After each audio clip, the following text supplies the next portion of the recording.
ମୋ ନାଁ ଜଙ୍କ ବାନାରା ସୁକିନ୍ଦା ଫିଜିକାଲ ଏକାଡେମୀର ଫାଉଣ୍ଡର ଏବଂ ବାନାରା ସେବା ଫାଉଣ୍ଡେସନର ଫାଉଣ୍ଡର ଅଛି।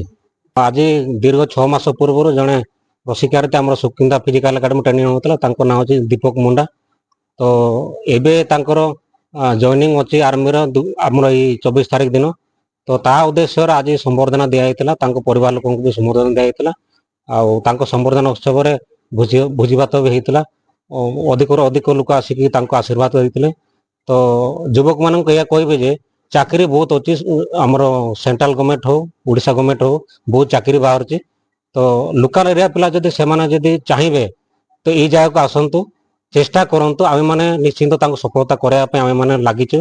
ତ ଆଗରୁ ବି ବହୁତ ପିଲା ଏମିତି ଚାକିରି ପାଇକି ପଳେଇଛନ୍ତି। ଯଦି ସେମାନେ ଠିକ ସମୟରେ ଠିକ ଜାଗାରେ ଠିକ ଲୋକଙ୍କ ମେଳରେ ଯଦି ରହିବେ, ସେମାନେ ନିଶ୍ଚିନ୍ତ ଚାକିରି ପାଇବେ ବୋଲି ଆଶା କରୁଛି।